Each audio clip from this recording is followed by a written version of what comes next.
in this teaching. Lord, I pray, Lord God, for every details of our lesson for tonight, oh Lord God. Even, Lord, we remember those people who are sick right now, Lord, and we ask that you will grant them, Lord God, the healing that is only from you, Lord Jesus. And I also, Lord God, remember those people who are not yet here in our platform, Lord God. May you also bless them and may you keep them, Lord God, in the palm of your hands. Protect them, Lord God, wherever they go and whatever they do, Lord God. May you be glorified. We thank you, God, for everything. In Jesus' name, amen. Amen. Amen. Amen. Praise God. Thank you, Sister Malu. All right. Good evening, everybody. Good evening, everyone. Tonight is Wednesday, and it is Wednesday night here live in New York. It's our midweek Bible engagement. And tonight is a very special night because it's about knowing God. That is our message for tonight. Knowing God versus knowing God's will. All right. So maybe many people think that they know God. In fact, when you talk to somebody, nobody will say, I don't know God. Many or most of the people will tell you, if you ask them, do you know God? Do you know God? Yes, they will answer yes. But the thing is, do they know the will of God? Okay, knowing God is different from knowing the will of God. The will of God means what God wants and what God doesn't want. That is the meaning of the will of God. And that is what we are going to study tonight. As an introduction, for Christians, knowing God is considered the ultimate purpose of life and the foundation of their faith. It is not merely an intellectual gatherings of facts, but an intimate, experiential relationship. That is the reason why we Christians we say Christianity is not just a religion, but it is a relationship. Because our goal is not just to know God. Our goal is how to please God, how to obey God, how to avoid the things that God doesn't want. That is the meaning of knowing God's will. So in the Bible, Jesus explicitly defines eternal life as knowing the only true God and Jesus Christ. Okay? This relationship is seen as starting the moment of a person believes rather than only after death. All right? So the Bible tells us that even in this life, okay, even while you are still alive, okay, because our understanding when we were in our old religion, our understanding is we can know God when we die. All right? Right now, we do not know according to other religions. Right now, we do not know what is the will of God. All right? But we will only know the will of God when we die. But that is not true. That teaching is not true. Because the Bible tells us explicitly, it means clearly, that we can know God while we are still alive here on earth. All right? And we can prove that. We can prove that from the Bible. Okay? Because our references are only Bible. Okay? Intimate knowledge of God's character, such as His faithfulness, goodness, and sovereignty, is the only way to truly trust Him during trials. Okay? So you really need to know who God is, that God is faithful, that God is good, and God is sovereign. If you know these things, these three things, that God is faithful, God is good, and God is sovereign, okay, you can fully trust, you can put your trust in God even in times of problems and difficulties in life. Okay, knowing God, without knowing Him and His words, faith can become a formula rather than a secure, friendly relationship. Otherwise, you only know God, and most of the verses that you know is only a quotation. It's only a memory verse. That's why we need to know God. So knowing God and knowing God's will are two things. Are two things. And we will prove that through scripture tonight. In Philippians chapter 3 verse 8, this is Paul's confession to the Philippians. Yet indeed, I also count all things lost for the excellence of the knowledge of Christ Jesus my Lord, for whom I have suffered the loss of all things and count them as rubbish, that I may gain Christ and be found in him, not having my own righteousness, which is from the law, but that which is through faith in Christ, the righteousness which is from God by faith, that I may know him.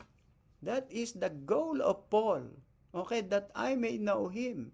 So in the midst of suffering, in the midst of all this loss, okay, in the midst of all those rubbish and garbage knowledge, my goal is to know Jesus Christ. Not only Jesus Christ, of course, and the power of his resurrection, and the fellowship of his suffering, being conformed to his death. All right, so for Paul, his goal in life is to know Christ. That's it. I want to know Christ and the power of his resurrection. Because by knowing Christ, I would know also the power of resurrection and the fellowship, which is the will of Jesus Christ. All right? So let's go. Let's discuss it more. So that tonight, at the end of this discussion, we can learn many things about knowing God and knowing his will. Okay, number one lesson that we can learn tonight is knowing God is different from knowing God's will. Okay, knowing God is different from knowing God's will. All right? Look at this in John 17:3. And this is eternal life, that they may know you, the only true God, and Jesus Christ, whom you have sent. So Jesus Christ was praying. This is what we call the prayer of Jesus before he was arrested at the night of Passover. He was praying, and one of his prayer is that the disciple of Jesus Christ may know the Father, may know God. Okay, that is the prayer of Jesus to all disciples, even to me, to you, to each one of us. And then look at Romans chapter 2:21. According to Paul, there are many people who claims that they knew God, but they did not glorify him as God, nor were thankful, but became futile in their thoughts, and their foolish hearts were darkened. So, Paul is very clear here.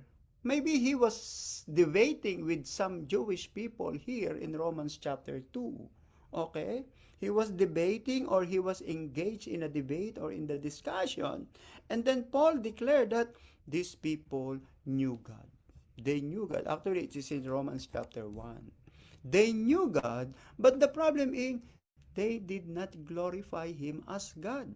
So knowing God is different from knowing God's wills. Anybody can say, I know God, but you are not glorifying him as God. All right? In fact, you are ascribing your glory to other gods, to idols. Look at Romans chapter 10, verse 3. And this is another proof that knowing God is different from knowing God's will.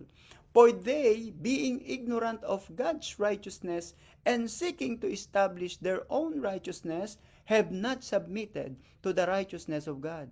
Here, Paul is accusing the Jewish people. Okay, Paul is accusing the Jewish people that they claim that they knew God, but they are ignorant of God's will.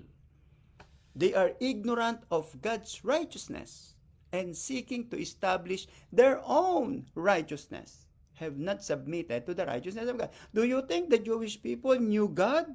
My answer is yes. In fact, they were very faithful. And they knew God from the time of Moses until the time of Jesus. But Paul said they are ignorant of God's righteousness. And that is also similar to Romans 1:21. They claimed that they knew God, but they did not glorify Him as God. And the prayer of Jesus to the disciple is that they may know God. That is the prayer of Jesus to us. Not just know God, but know God in a different level. All right, so letter A, we can know God through God's word. So how can we know God? That's number one. So the first thing that we should establish tonight, kailangan you need to know. You need to know God first. You need to know God first. How? How do we know God? Number one, we can know God through God's word. You have to be no. Look at many other people, many Catholic people. They claim that they knew God. Nobody will tell them that they don't know God. If you ask them, boy, them it's an insult. They will ask you, who are you to ask me that question? I know him since when I still even in the womb of my mother, I know him already. Look at my picture. Look at his picture. It's here. And it is here since I was born in this world. So they knew God. But that is not the proper way of knowing God. Knowing the true God is through God's word. Through God's word, not tradition. Matthew 11:28, and this is the invitation of Jesus Christ. Come to me, all you who are weary and burdened, and I will give you rest. So this is an invitation of Jesus to all people, Jews, Gentiles, men, women, young and old. He is inviting the people to come to Him because only Jesus Christ can give you the right perspective about God. All right? John 1:1, in the beginning was the Word, and the Word was with God, and the Word was God. He was with God in the beginning. And then in 14, this is very, very common. The Word became flesh and made His dwelling among us. We have seen His glory, the glory of the one and only God, Son, who came from the Father, full of grace and truth. You know, according to John, Jesus Christ is the Word of God. What is the significance of telling that Jesus is the Word of God? Do you know what is the meaning of Word of God in the original language? Greek is logos.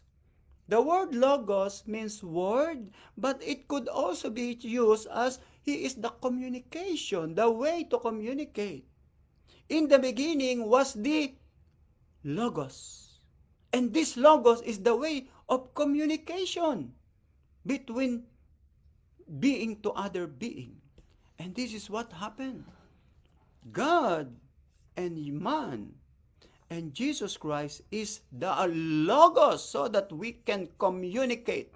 God can communicate to man and man could understand the will of God. It's not only knowing God, but knowing the will of God.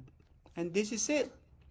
That's why apart from Jesus, Jesus Christ is the Logos because Jesus Christ is the way. It is just like Jesus is our cell phone. Jesus is our internet so that we can connect with God, so that we can communicate with God. All right, that's why the word Logos is not just a word. Okay, it's a very profound word that gives us an idea that only through Jesus. You want to know God? Only through the word. If God will close His mouth and will speak now, if He will not speak, okay? If Malu and Babette will not speak for 24 hours, you will not know what do you want and what did you eat, what have you done, what have you for the 24 hours. That's why you have to talk. And the first thing that we always say is, hello, how are you, kumusta? That is a communication. We need a logos.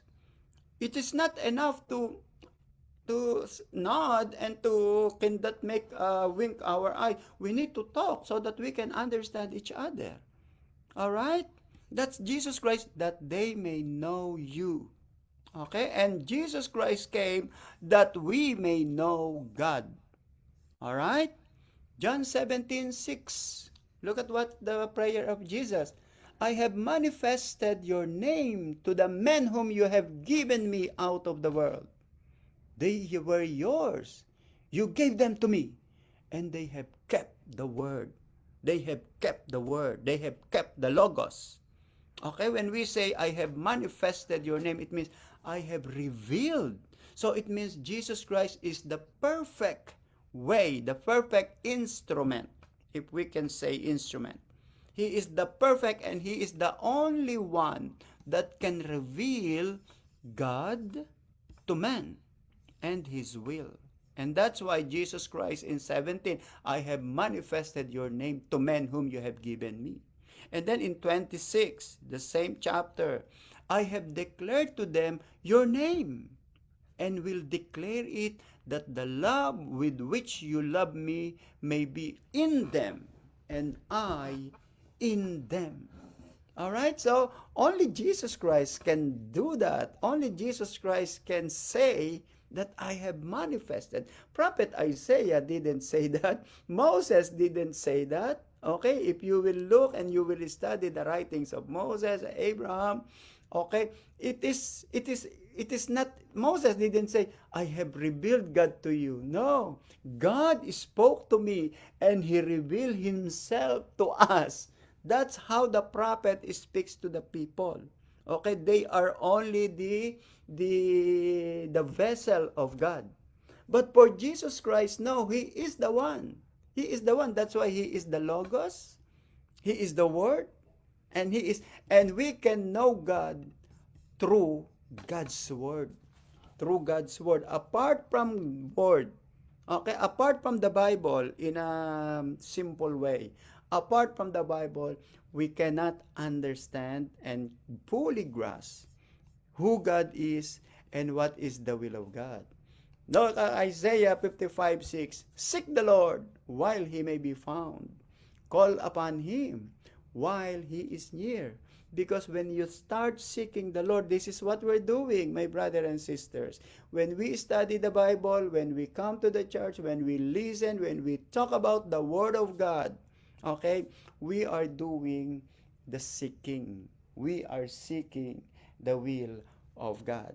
Jeremiah 19:13, you will seek me and find me. Then you search for me with all your heart. I will be found by you, says the Lord. So look what happened to you. Okay, look what happened to you. Who were you before you accepted Jesus Christ as Lord and Savior? You are religious and you are not satisfied on what you have before. You are religious, you worship this, you worship that, you went to the church Sunday after Sunday, but you are not satisfied because you want to know more of the Lord. And according to the Bible, if you will seek God, you will find God. All right? If you will seek the Lord, you will find Him. Why? Because God knows who, again, He knows everything. He knows the heart of all men. In Psalm 119:15, I will meditate on your precept and contemplate your ways. Do you know the word meditate here is not just reading. It is not passive. All right? It is actively. Okay? Reading, obeying, applying. That is the meaning of meditate. And then what will be the result if you will know the Word of God? Your Word is a lamp to my feet and a light to my path. So in other words, when you have the Word of God, when you know God, you have the edge compared with other people who do not have the Word of God, because the Word of God will be your light, the Word of God will be your lamp, the Word of God will be a guide. Whatever we do, wherever we go, although we will not be a perfect person in the world, but at least there will be a lesson and lesson and lesson, mistakes and sin, because you are knowing God and His will. So that's number one. We can know this, okay, in this topic. We can know God through His Word. Number two, we can know God through His creation. Okay, so through His creation, this is what we call general revelation. Okay, so look at Psalm 19:1. The heavens declare the glory of God, and the firmament shows His handiwork. Day unto day utters a speech, and night unto night reveals knowledge. So look at that. The word reveal is similar to when Jesus Christ spoke to the Father. Remember Jesus Christ, I have declared, I have manifested, I have revealed. But in here also in Psalm 19, the creation of God reveals knowledge. Do you know that?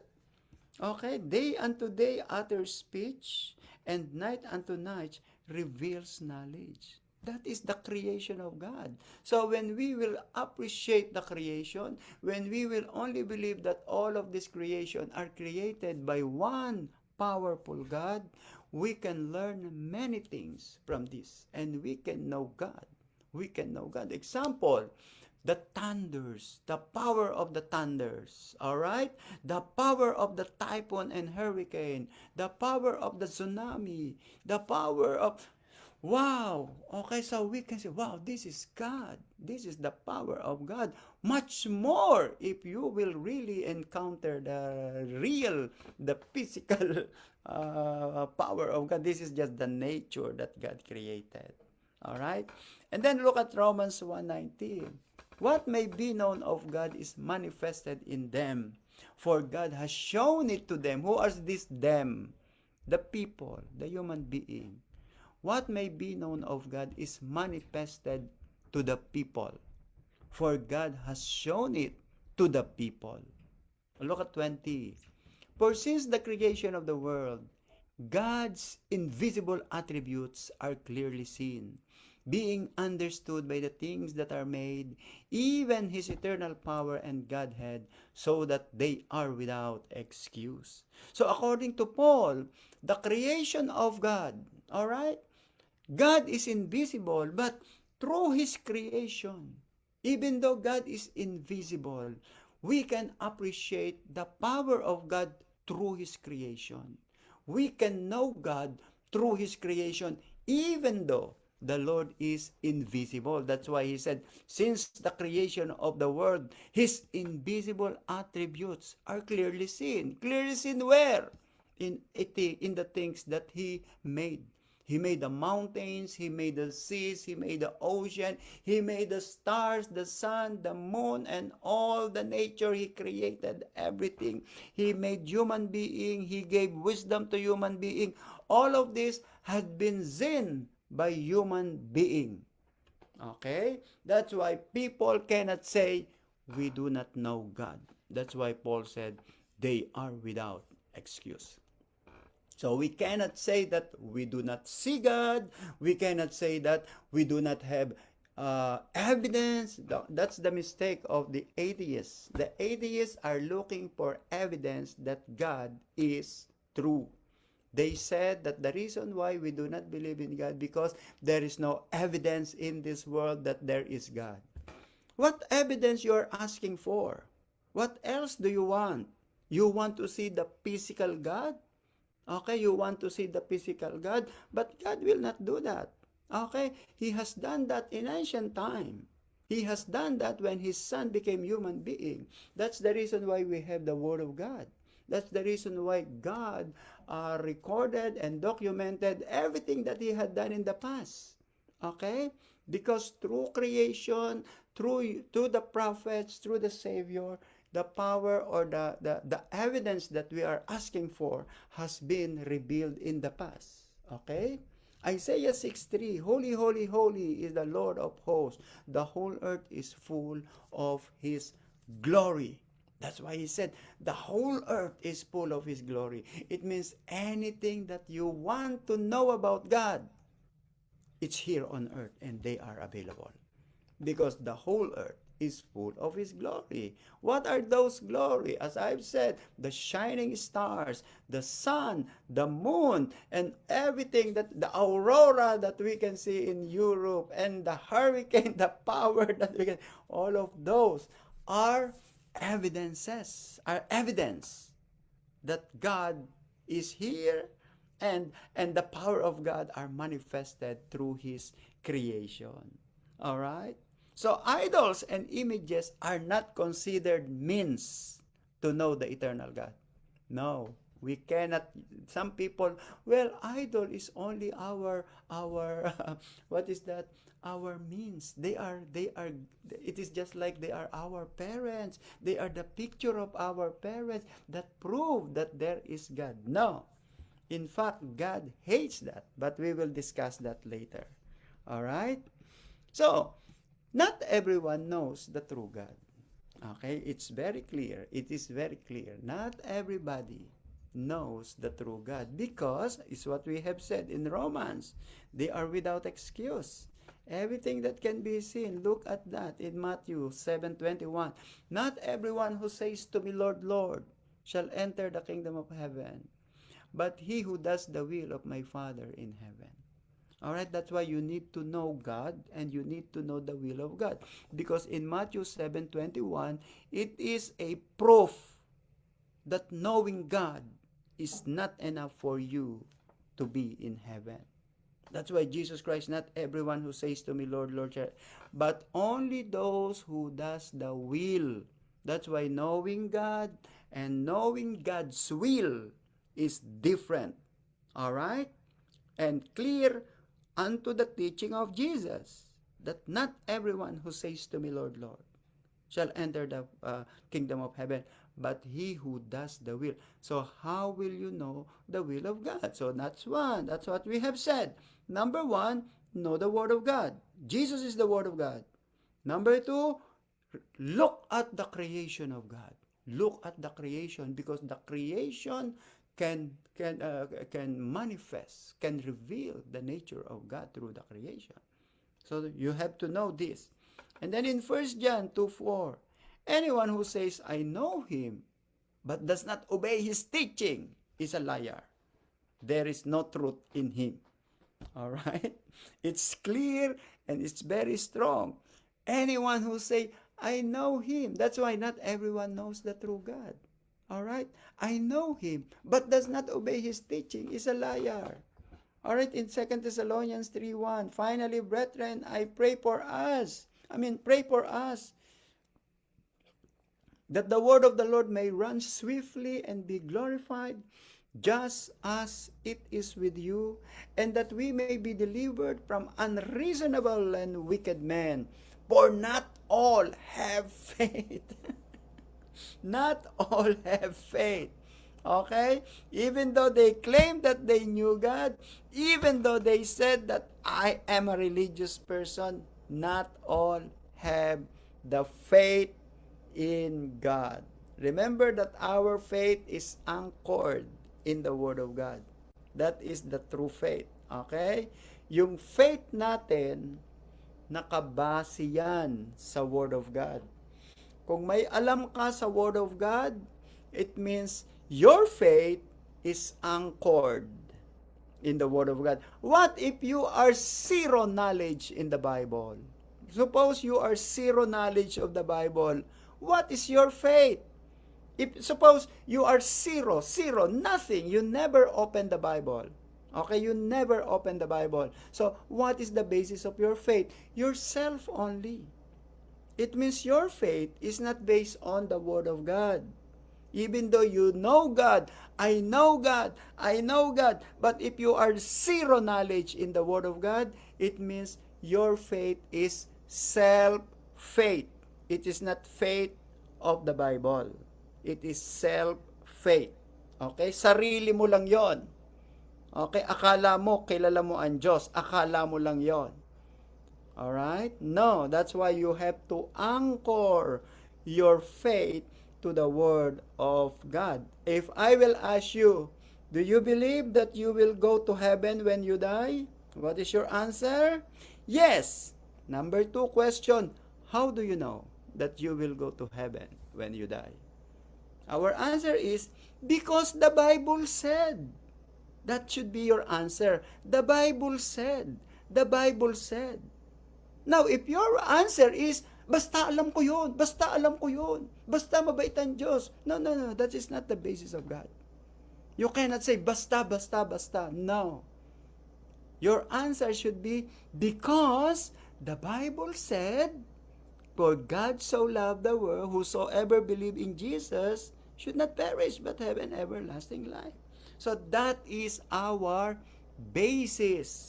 So that's why not everyone knows the true God. All right? So my question to you, those who are listening right now, all right? Do you read the Bible? Do you attend the Bible study? Number two, do you apply it? Do you know what God wants? And do you know what God doesn't want? If you know that God wants you to stop worshiping idols, and you still have idols in your home, it means you do not obey God. All right? So remove your idols, burn it, chop it, because it has nothing to do with your salvation, which we will discuss after now. Number 4, praying to idols reflects a misunderstanding of God. Okay? How many million Catholics in the world who are worshiping idols and said, I know God, I know God. How many billion Buddhists and Hindu in India, in China, who are worshiping idols? And they thought they knew God. No way, no. They do not know God if you are following the idols. Look at that. Praying to idols reflects a misunderstanding of God. In other words, you know that there is God, but you do not know the true God. Because the idols are misunderstanding. Okay, nagkamali ka. It is just like mali ang itinuro sa'yo. Pinaniwalaan mo naman. Alright? You cannot say to God, Lord, when you die, tapos sasabihin mo, Lord, because that person, the priest, the minister told me to worship idols. No, this is individual. You cannot say to Jesus, Lord, because of that man, because of that woman, because of that. No, it's individual. That's why there is a Bible. That's why the Bible is available everywhere. And it is our individual responsibilities to read it. Romans 1:21. Because although they knew God, they did not glorify Him as God, nor were thankful, but became futile in their thoughts, and their foolish heart were darkened. And then look at 22. Professing to be wise, they became fools. Why they became fools? They changed the glory of the incorruptible God into an image made like corruptible man, and birds, and four-footed animals, and creeping things. So this is the accusation of Paul to people who are very proud to say, I know God, I know God. That's why I always worship my idols and images. I always put flowers and candles and incense to these idols and images according to Cheng's. No, you are foolish.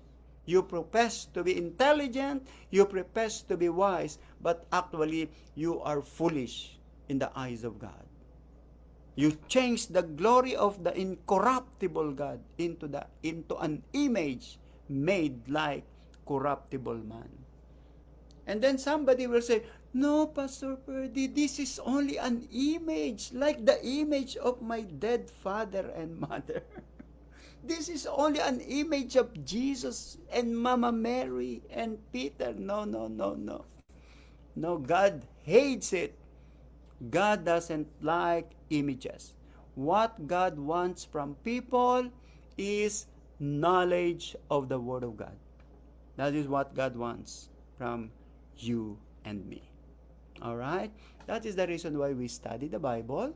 That's the reason why we literally read it word for word.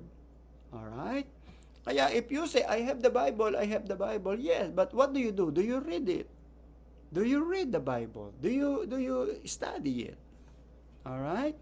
So look at the psalmist. Okay, the writer of the psalmist is comparing God and idols. Okay, God and idols. God is different from idol. That's why you have to know. Remember, our topic right now is Knowing God is different from knowing God's will. You need to know God first. And my question is, who is your God? Do you know who is your God? Do you know who is God the Father? Do you know who is God the Son? Do you know who is the God the Holy Spirit? That's why we Christians, we believe in Trinity, but one God only. We have one God, and we have God the Father, God the Son, God the Holy Spirit, and these three are one.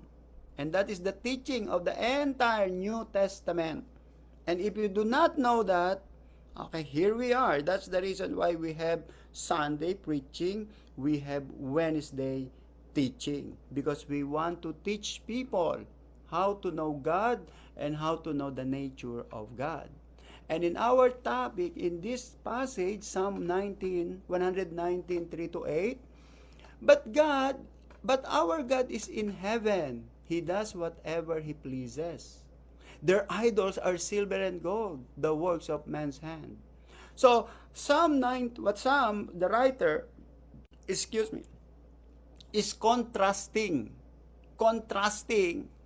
the God, the true God, and the false God. The true God is in heaven, but the false God is made of silver and gold. In the Philippines, it is made of ivory, or sometimes it is made of chalk, or sometimes it is made of paper. Okay, so look at how the Bible describes this image of are made of silver and gold. The works of man's hand, they have mouth, but they do not speak. They have eyes, but they do not see. Maybe even though you put the eyeglasses to these idols, they couldn't see. Even though you put a very expensive, how do you say that? Okay, they have ears, they do not hear. They have noses, but they do not smell. They have hands, but they do not handle. They have feet, but they do not walk, nor do they mutter through their throat. Okay? Ano kaya mangyari sa tao yung kanyang Santo Niño biglang tumakbo? O yung kanyang Mama Mary biglang nagsalita? Literally. Do you think they will be afraid? Maybe nagtakbuhan yon, di ba? Why? Because they are false God. They are false God. The Word of God is revealed in the Bible. Okay, the Word of God is revealed in the Bible, and the Holy Spirit enlightens us who read the Bible. That's the work of the Holy Spirit. All right, that's the word. That's why we believe in the Father, Son, and the Holy Spirit. All right, the Holy Spirit reveals the true meaning of the Word of God to us. And then look at verse 8. This is an insult. Those who make them are like them. So is everyone who trusts in them. So if you trust in the idols, you have eyes, but you cannot see the true way of Jesus. You cannot hear the voice of Jesus. You cannot understand the teaching of Jesus Christ if you believe and you put your trust in idols made of gold and silver. So remove all the idols because they are not true God. Okay? Because the only true God can be known through the Word of God. I'm sure it is clear to everybody. Amen. Okay, now, knowing God's will. Okay, so this time, knowing God's will. Okay, at first, we talk about knowing God. Now, this time, knowing God's will. Knowing God's will is aligning our desire with God, with God's desire. Okay? So, it is not enough to know God. You need to align your desire with God's desire. You need to align your decision, your plan with the plan of God. Ephesians 5:17. Look at what Paul said to the Christians in Ephesus. Do not be foolish. That's why he said, oh, Christian in Ephesians, do not be stupid, but understand what the Lord's will is. I think this is also, it should also be a rebuke to Paul, of Paul to the Christians. Do not pretend that you know everything. Do not pretend that you know it already. But understand what the Lord's will is. Kasi some people pretender. They thought they know it already. I know that already. I know that already. But that's why Paul said to the Ephesians, oh, Ephesians, do not be foolish. All right? Do not be stupid. You do not know God yet. That's why you have to understand. It is a command. It is imperative. But understand what the Lord's will is. Letter A, knowing God's will, it starts from repentance. Okay? Why do we say that it starts from repentance? This is where we started. Di ba? This is how He started when we accepted Jesus Christ as Lord and Savior. Matthew 21:28. But what do you think? A man had 2 sons and have come to first and said, Son, go, work today in my vineyard. He answered and said, I will not. But afterwards he regretted it and went. Then he came to the second and said likewise. And he answered and said, I go, sir. But he did not go. Alright, so here Jesus Christ gave us a 2 different kind of people. One who said, I will, yes, yes, yes, I want to obey God, but do not obey God. The other one, I don't want to obey God. Then later on, he changed his mind and then obey God. So, sino ka dito? So, it is just like one who promised that I will obey God and one who rejected the will of God. But at the end, they reverses their promise to God. Okay? So, that's why when we say yes to God, be sure that you mean what you say. Di ba ganun tayo? Okay? Especially in time of trial. Lord, Lord, Lord, just release me. Lord, Lord. Especially if we are sick, in trial, in financial troubles, we promise to God, Lord, Lord, just release me from this. Solve my problem here. After that, I will obey you. And then later on, they will change their mind. Alright, that is very sad. Some Christians, some people are like that. Okay, in time of trouble, they remember God. But when God answered the prayer, they forgot God. Alright, di ba? Very sad. I hope it will not happen to us. So if you have that in the past, na magaling lang tayong mangako. Alright? We make promises. So when we say yes to God but did not fulfill our promise, we can only know God's will when we admit our mistakes. Okay, that's why we have to repent. God, forgive me, and then change your ways. Alright? Romans 5:12. This is what happened. Sin came into the world by one man, Adam. Sin brought death with it. Death is spread to all men because all have sinned. Romans 7:18, for I know that good itself does not dwell in me, that is, in my sinful nature. For I have the desire to do what is good, but I cannot carry it out. James 2:19, you believe that there is one God? You do well. Even the demons believe and tremble. So according to our 3 passages, we human beings are basically sinners. Alright? We are similar to the demons. The demons also are sinners. Alright? In fact, the demons trembles. Okay? And the demons, though they were sinners, they do not obey God. Now, how do you compare your faith to the demons? Okay, it is just like the demons have faith, you have faith. So how do you differentiate your faith with the faith of demon? All right, the demon do not obey, but he has faith. How about you? You have faith. Do you obey or do you disobey the word of God? Napakadali lang nito, very simple. Even though we are sinners, God is still giving us opportunity to repent and to obey God. All right? Unlike the demons are destined for destruction. All right? But we human being, there is still chance to be saved. Okay?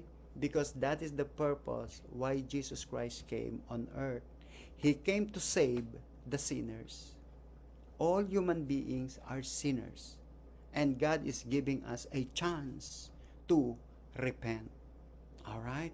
God is giving us a chance to repent.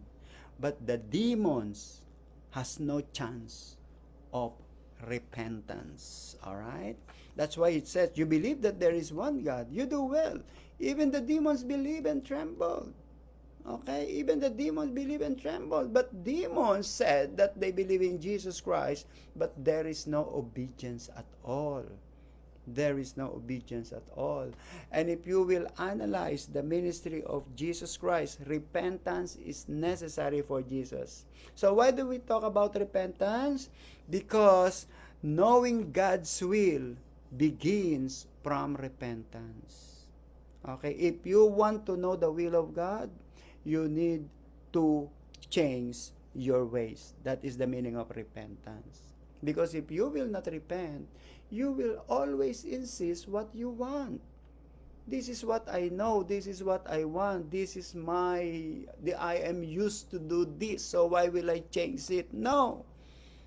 It is, you know, some people said, I will not change my religion. I will not change my religion. Is that true? Wrong.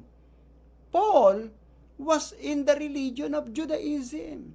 But Paul said, I will change my religion. I will embrace Christianity. All right?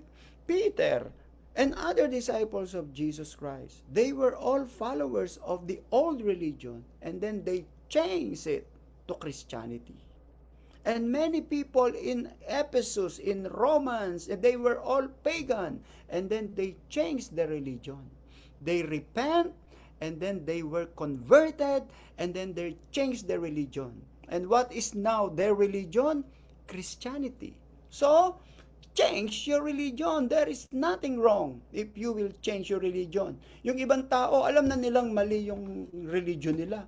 They still will say, ito na yung simula namin. I grew up, I was born Catholic, I will die Catholic. And yet they knew that in Catholic, ito pa problema sa Catholic. Sasabihin ng Catholic, kayo mga Christian, you are divided. You have so many, divided. But look at Catholic. They are always united. But within the Catholic, they are killing and fighting. You can see all the killers from Catholic. You can see all the demonic senators and crocodiles are in the Catholic, among the Catholic religion. All right? Let's see. Let's open our eyes. That's the truth. You are united physically. But within the membership, all are fighting. Lahat ng mga ngalunya, you can see from that group. All liars, all this, you can see many people are doing this from those religion. Alright? That's why you have to change. Change, my brother and sisters.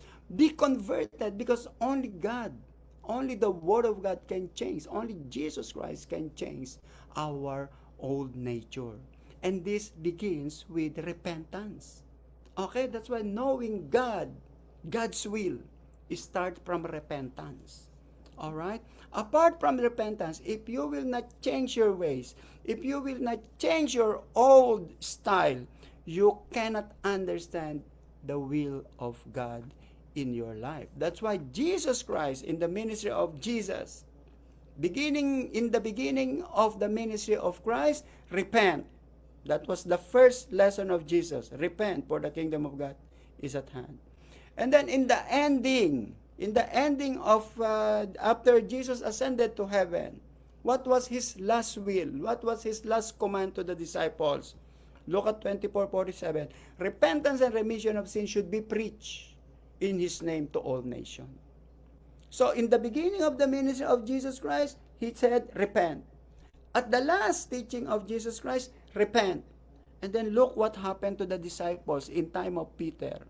In Peter, when Jesus ascended to heaven, and Peter is now the in charge, because Peter is the first pastor.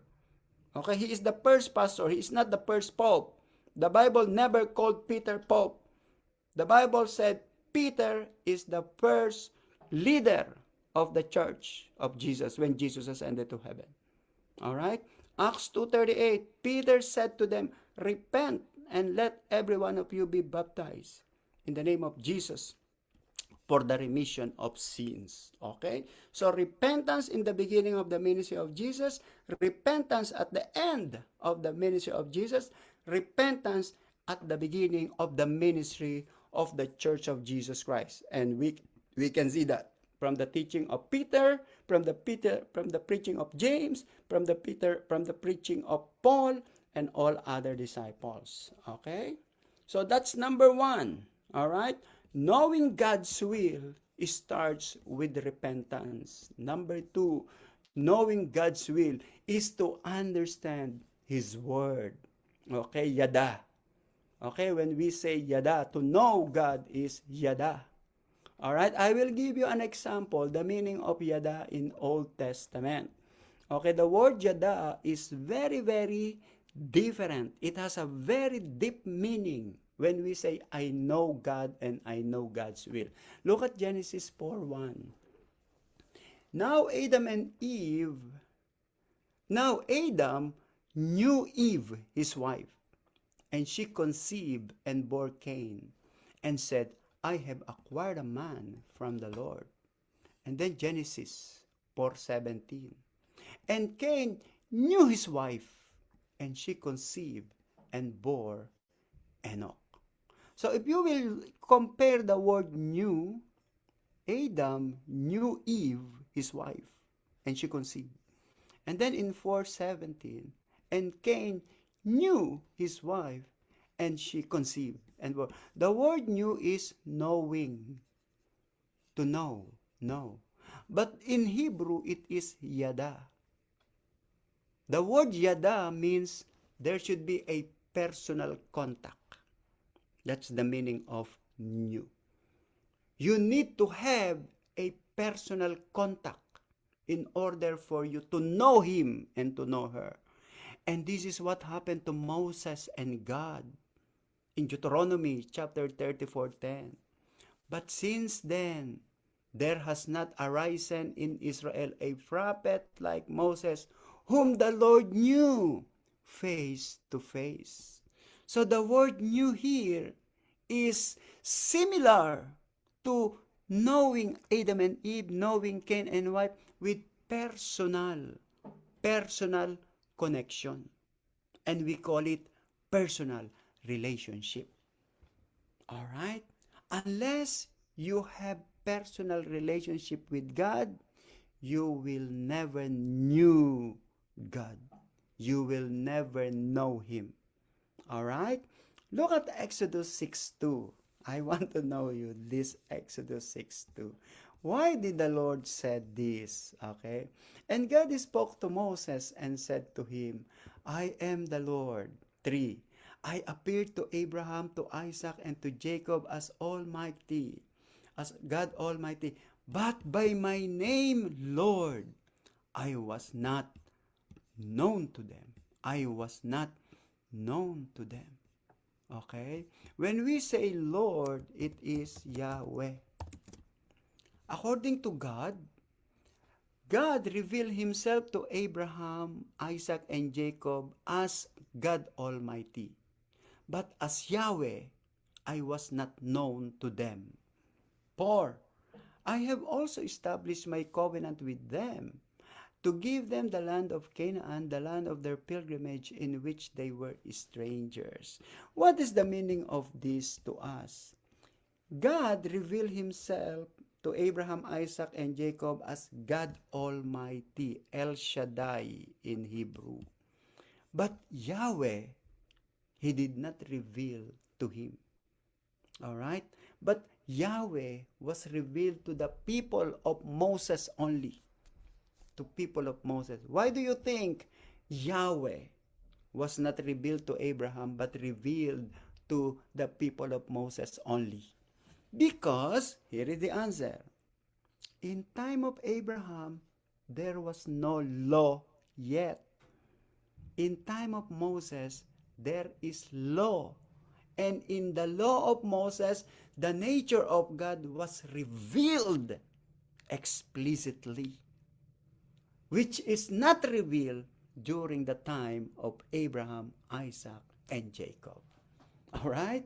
So it means Yahweh is a personal name of God revealed to people with personal relationship with God only. Are you following? All right. So that is the meaning of new, and know. This is it. I know I established my covenant. And that is the meaning of knowing God's will. If you do not know God on a personal level, contact, personal relationship, you will never understand the will of God in your life. And this is what happened to us, born again Christians. We Christians, when we start reading the Bible, when we start obeying this, we have now an access to God personally through Jesus Christ our Lord. Okay, so look at that. Look what happened to the Christian, to the born-again believers. They have totally different horizon and perspective in life because they yada, they knew, they yada God already. All right? Jesus said in 8:31, Jesus said to those Jews who believe in Him, if you believe in my word, you are my disciple indeed, and you shall yada the truth, and the truth shall set you free. You shall know the truth. If you remain, if you abide, it is not just knowing God, but knowing the will of God. That's why Jesus Christ said, if you remain or if you abide in me. Because knowing God is, yeah, I know Him. But knowing the will of God is, I remain in Him. That's why Jesus, you shall know the truth, and the truth shall set you free. All right? So it is not enough to have, yeah, I know Jesus. No. You need to remain in Jesus. Joshua 1:8, study this book of the law continually. That is remain continually. Meditate on it day and night so that you will be sure of obeying everything written in it. Only then you will prosper and succeed in all you do. The word meditate is active here. It's not just reading at night. No. Okay, we thought meditate is before you sleep, I will read, I will pray. That's meditation. Meditate here is reading and action. Reading and action. Psalm 32:8, I will instruct you and teach you in the way you should go. I will guide you with my eyes on you. That is a promise of God to each one. Do you know that this is my first memory verse in my life? I will instruct you and teach you in the way you should go. And I will guide you with my eyes on you. And then look at verse 9. This is a warning. Do not be like a horse or like a mule, which have no understanding, which must be harnessed with bit and bridle, else they will not come near. So according to the book of Psalm, do not follow the ways of the horse. Okay, kailangan pantakpan yung mata dahil kung saan-saan tumitingin. That is the purpose of the covering. Diba? When you see the horse running, you have to cover the eyes because they might be moving from one place to another. But if you have covered the eyes, you know that's the focus. That's why do not be like the horse or mule which have no understanding. Okay, so you have to yung harness with bit and bridle and cover the eyes, or else they will not come near you. Baka kung saan pumunta, maybe they will go to other if you will not cover the eyes. Okay, 1 Corinthians 10:1. Look at that. Moreover, I do not want you to be unaware that our fathers were under the cloud, all passed through the sea, all were baptized into Moses in the clouds and in the sea. All ate the same spiritual food and all drank the same spiritual drink, for they drank of that spiritual rock that followed them, and that rock was Christ. But with most of them God was not pleased, for their bodies were scattered in the wilderness. According to Paul, these people who see the miracles, who saw the wonders of that rock, were not able to recognize that that rock was Christ. They failed. They failed to recognize na yung rock na yun, yun yung Messiah in the form of rock. They thought it was only a rock. They thought it was only a rock. Oh, miracle, miraculous. But according to Paul, no. That rock that followed them was Christ, was the Messiah. All right? Remember Jesus Christ in our preaching last Sunday? How come that your heart is hardened? How come that you don't recognize? How come that you don't understand? All right? So, again, we need to be sensitive to understand the will of God and God Himself. All right? So, ngayon, kilala na natin si God. All right? Kilala na natin si God. We know God. And then number 2 is, our goal now is to know the will of God, which we are now studying. Okay? So now this is the third lesson that we can learn. Knowing about God is different from knowing Him personally. Kaya nga again, I emphasize at the beginning of our study that we need to establish our personal relationship with God, because our relationship with God is individual. It is not communal, it is not per race, per nation, per religion na kasi ganito ang basis ng iba. Lahat ng iglesia ni Cristo, only the iglesia ni Cristo will go to heaven. All right? And then according to Kibuloy, only the Kibuloy will go to heaven. According to Roman Catholic, if you enter the Roman Catholic Church, you can only receive the grace of God. If you belong to the Catholic Church, you receive the grace of God. Outside the Church of Roman Catholic, no grace of God. That's how they understood it. That's how they explain the grace of God. But for us now, the grace of God has appeared to all men. Okay?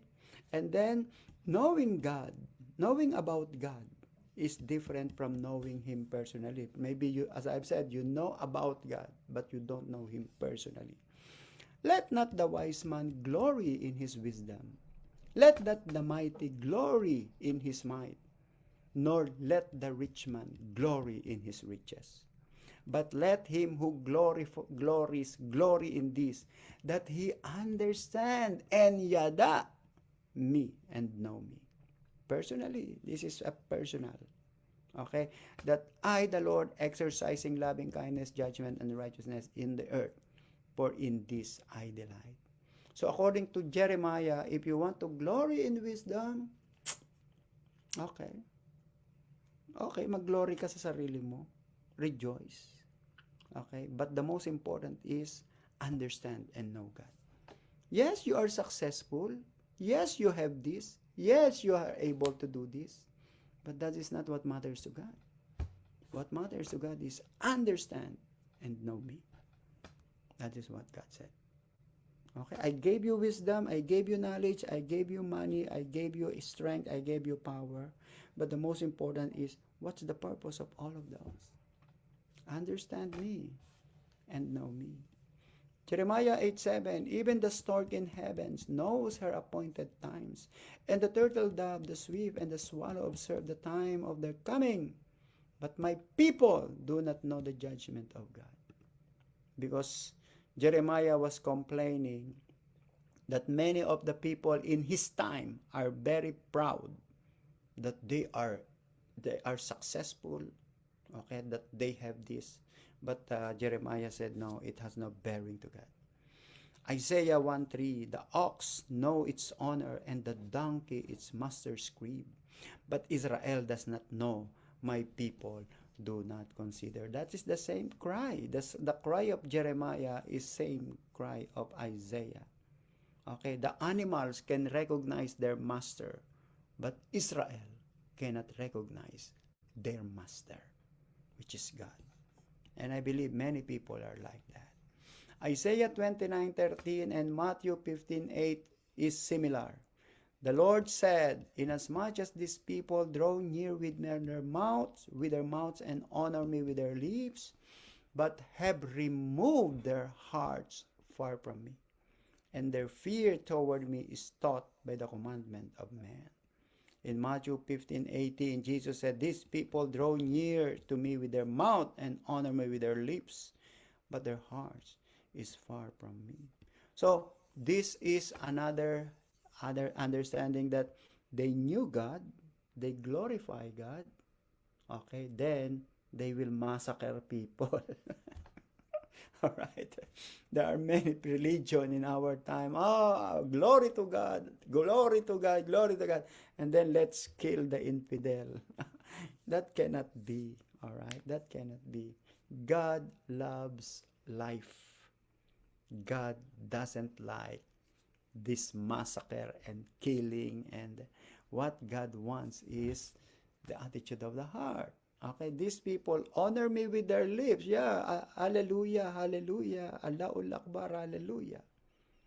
But they are prone of killing. But their heart is far from me. And this is the last. Okay, this is the last. Okay, the will of God can be resisted by man. Okay, so even though tayong mga mga Christian, the Christians, I can say that they are the closest group of people to God. Why? Why do I say that? Because you always struggle how to follow and obey and to please God. That's our desire. Diba? You always feel guilty if you don't come to church, if you don't serve God, if you don't give your tithes, if you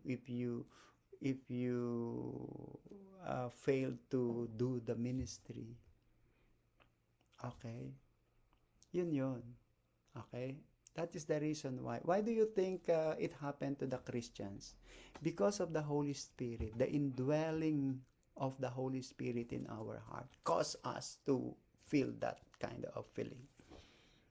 Unlike the unbeliever, unlike those who do not know the will of God. They knew God, but they do not know the will of God. Look at Romans chapter 9, verse 18.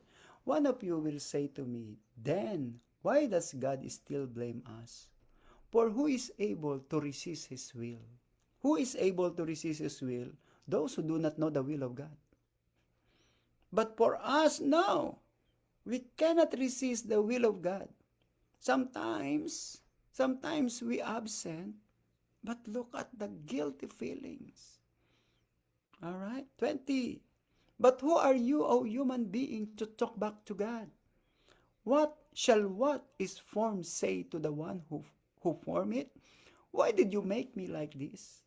21. Does not the potter have the right to make out of the same lump or clay some pottery for special purposes and some for common use? Paul is explaining to the Romans, okay, that because you have been chosen by God, you cannot resist it. In fact, sometimes you will withdraw, but the guilt is there. Okay, you cannot resist the power of the Holy Spirit in your life. All right? Because the Spirit is alive in us. Okay?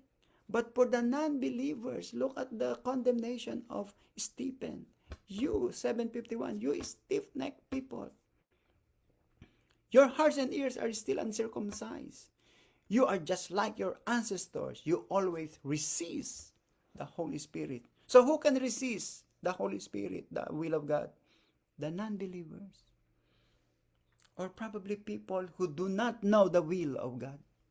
That's why the will of God can be resisted by man. And who are these men? Those who do not know the will of God. Those who claim that they knew God, but they do not know the righteousness of God. All right? And that is sad. That is very sad. Many people are like that. Okay, they pretend that they knew God, but by their action, you can see is they didn't know God. Matthew 27:37, Jerusalem, Jerusalem, you who kill the prophets and stone and those sent to you, and stone those who sent to you. How often I have longed to gather your children together as a hen gathers her chicks under her wings, and you were not willing. So again, resistance, resisting the will of God. Okay, and this is the cry of Jesus. That's why Jesus Christ cried. Okay, you always resist and you are always unwilling to follow the will of God. All right, so again, knowing God is different from knowing the will of God. So tayong mga Christian, what should we do now? We know God, we know the will of God partially. That's the reason why we keep on digging and digging and digging. We are not there yet. Wala pa tayo doon. Okay? We are still in the process of knowing God. I do not know God mo. I do not know perfectly the will of God. Lahat tayo. But we are trying to do our best. Okay, that's why it's an everlasting study. It's a non-stop learning, non-stop learning, and non-stop discovering the will of God because we know God already. Okay? But for the non-believers, the first thing that they knew is to repent. Okay, repentance is the key for them to know the will of God. Apart from repentance, apart from accepting that they have resisted God, they will never understand the will of God. In Acts 28:24, this is the preaching of Paul when Paul was in prison before the end of the book of Acts. Paul was preaching to many people. So look at the response of many people. Some were convinced by what he said, but others would not believe. They disagreed among themselves and began to leave after Paul has made his final statement. The Holy Spirit spoke the truth to your ancestors when he said through Isaiah the prophet, go to these people and say, you will be hearing but never understanding. You will be ever seeing but never perceiving. So according to Paul, according to Luke, the writer of the book of Acts, Paul was preaching to Rome. Many are convinced that Jesus is the Messiah, but many refuse to believe that Jesus is the Messiah. And then he quoted what was written in prophet Isaiah, that some people, even though they hear and hear and hear and hear, it has no bearing to them. Walang dating. Okay? Why do you think walang dating sa kanila? Why do you think it has no bearing, it has no effect in their hearts? Because they do not come into repentance. That is the key. All right? That's why we have to preach repentance first. We need to believe, we need to change. We need to preach that Jesus came to save us from our sin. Okay? But we have to admit that we are sinners. Okay? Even though you heard that Jesus, but you have to admit that you have sinned against God and you need repentance. All right? So to summarize our topic, okay, our lesson for tonight, the process of knowing God and God's will. Knowing God is different from knowing God's will. Knowing God's will is aligning our desires from God, which started from repentance. Knowing about God is different from knowing Him personally. Okay, that's why Christianity is a personal relationship with God. And the will of God can be resisted by man. And be sure, for those who are watching in our Facebook, be sure that we will not resist the will of God in our lives. Okay? This is what happened to Pharaoh on our preaching last Sunday. He hardened his heart. All right? Hardening the heart is the most dangerous things to happen in one person, especially yung pretending that they are all righteous. So this is our concluding verses. Psalm 143:10, teach me to do your will, for you are my God. Our spirit is good. Lead me in the land of uprightness. So this is a prayer of Zamis. He knew God, and yet he is still asking God to teach me to do your will. Although, Lord, I know you, but please teach me to do your will, for you are my God. So, knowing God is different from knowing the will of God. Alright? Although I know you, God, sabi ng psalmist, but Lord, please teach me to do your will. Wonderful. This is a wonderful message. And then look at the Ephesians 5:17. Okay, I already shared it. Therefore, do not be unwise, but understand what the will of the Lord is. Huwag daw tayong maging unwise. Okay? This is addressed to the believers. Okay? This is addressed to the believers that we have to understand the will of the Lord. Thank you. God bless you. That's the end of our. All right, Sister Malu, what is your takeaway for this? And then si Babette, and then si Belle. Praise the Lord. Pastor, bago, hindi ka pala naka-live stream. Ah, Hindi daw po tumuloy. ayan o, Facebook Live. Kanina pa sila nagte-text sa akin, wala pa eh, wala daw. Anyways, How come that this is live? I don't know, Yeah. siguro. Anyway, so nirelay ko lang sa'yo. So praise the Lord kasi tawag dito, the will of God, truly the will of God is different from the ano yung May 17 meron From God and oh, God's will. God's will is different. Kasi remember that God has given us the free will to do whatever we want to do. But then it's up to us, and I am really grateful and thankful to the Lord na um I had in my personal experience, I had many trials all the way, even in my younger years, back in the Philippines, tapos nagpunta ng Israel and then dito. But then God is so gracious to us that He gave us another chance again and again and again. So hindi niya pa ako hinayaan na mawala kasi gusto niya pa talaga akong bigyan ng chance to that's not my will. My will is my own life to be yung parang prideful, mga ganon. Yung human desire, pero once God intervene with your life, nababago na yun unti-unti. It's not really abrupt, but God's intervention is always there. Hindi niya ako hinayaan na lalong bumagsak, but He always lifts me up. So I really praise the Lord kasi alam ko na hindi ang desire ng tao is very different from the desire at saka will ng God. But yung desire and will of God Mag-align. nag-align sa buhay. Parang nagganyan ka, oh. Amen, Align, amen, align, align. Pastor. So I really thank the Lord kasi eto buhay pa at saka continuously tinuturuan niya tayo to really not kasi we're not really perfect but we are God is really trying to teach us how to be holy, how to be righteous daily. Babagsak ka and then God is and the Holy Spirit is always there for us na we have been guided by the Lord through many aspects of our lives. Kaya praise the Lord for the things that He has done to me. Amen. God. Amen from Israel.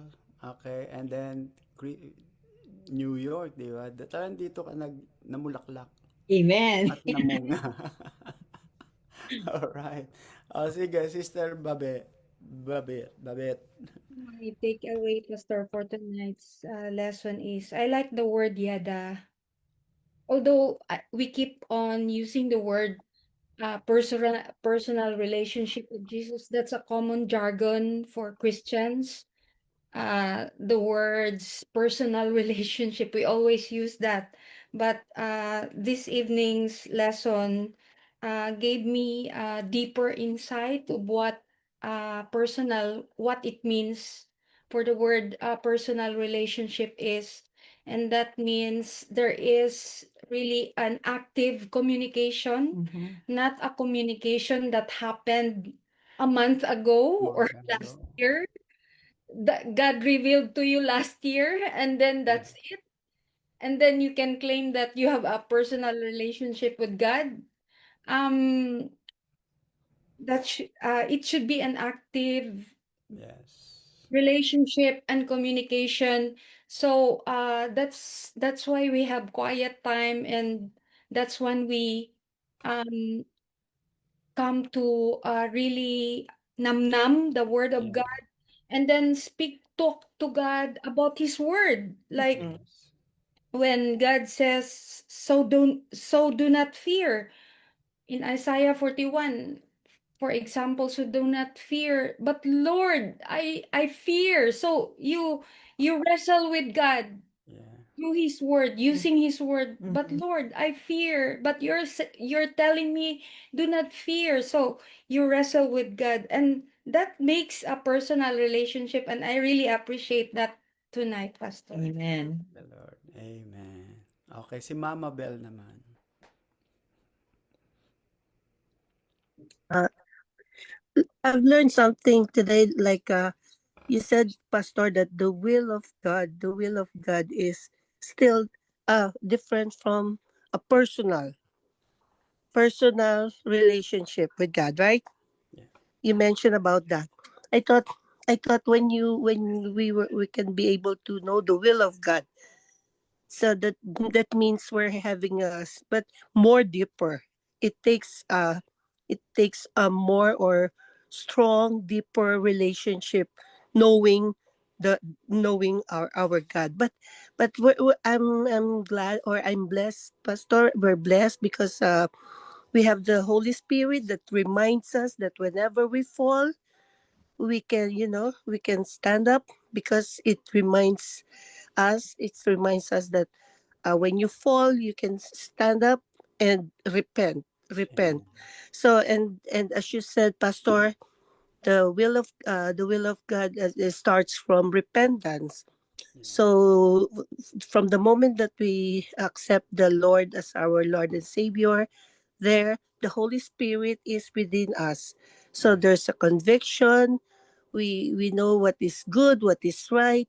And even though that there are times that we know how we know how to please God, but we know that God is saddened Mm-hmm. most of what we are doing, Yeah. maybe knowingly and unknowingly. That's why, right, Pastor? Amen. Amen. That's why we Amen. know we know I think I've heard the Lord. So because nakokonsensya talaga, nakakakonsensya talaga. Kasi nga it reminds us that's why um that's the works of the Holy Spirit. Amen. Amen. Praise the Lord. Ganda Amen. ng Amen. ganda ng topic, Pastor. Praise God. I think the last time I teach this lesson was in 2013 or 12 there in Manhattan. That was long, long time ago. Nandun na ako nun pero nakalimutan. Kailangan pala talaga, Pastor, we will learn how to really be Learn. sensitive in His Word. Kasi sometimes hindi mo napansin. Oh, ito pala yung word ni Lord. Pero wala na. Nagawa mo na yung gusto mong Nakalimutan. gawin. Tama. Amen. So praise God. Thank you so much. Thank you, Icar number 5. And thank you for those who are in Facebook. Mga brothers and sisters, thank you. We are international. Oh. Meron tayong mga international from Ilan ang viewers, Arnaldos. Pastor? Arnaldos. All right. All right. Sister, who will do the closing prayer? Sister Babette. Sister Babette. Yan yun lang. Let's pray. Father God, thank you so much, Lord, for the topic tonight, Lord. And thank you so much, God, for the wisdom you've given to Pastor Ferdy Okay. and the discussion, Lord. Thank you for the insights that we have gleaned out from the topic, Father God. Help us to um, keep that in our hearts and in our minds. Lord, above all, For those of us, Lord God, who have neglected your word, help us to go back, Lord, to our first love. Amen. Help us, Lord God, to repent, Lord Jesus. Mhm. Amen. Lord, do not allow us, Lord God, to Yes. the word to depart from our mouth, Lord. Amen. Help us to have that deep desire for your word, O God. Let it be, Lord, that we will desire your word more than we desire our daily bread, Lord Jesus. Amen, Lord Jesus. Lord, for that is where we will know you. We will know your will, O God. We will understand your will. And help us, Lord God, to align our desires, our will, our decisions, our plans, Lord God. Help us to align all this, Lord God, to your will, Lord God. Amen. To always seek you first in everything, Lord, Mhm. and understand what your will is for our lives, Father God. Lord, thank you, God. Help us also to have that desire, Lord, to know you more personally, oh God, Amen. in our lives. Father God, we just give you all the praises and glory, Lord God, for tonight's topic. Mhm. Mhm. Lord, grant us also a good night's rest for every one of us, oh God, tonight. All this we pray in Jesus' name. Amen. Amen. Amen. May the blessing of the Lord Jesus, the love of the Father, the communion of the Holy Spirit be upon us all. Go in peace in Jesus' name. Amen. Amen and amen. Good night, everyone, and see you on Saturday. Oh yeah, Saturday. KKB. KKB. Bye K and K. All right. God bless. Thank bye. you. Good night, everyone. Bye bye. Bye bye. God See you bless. Saturday. Bye bye.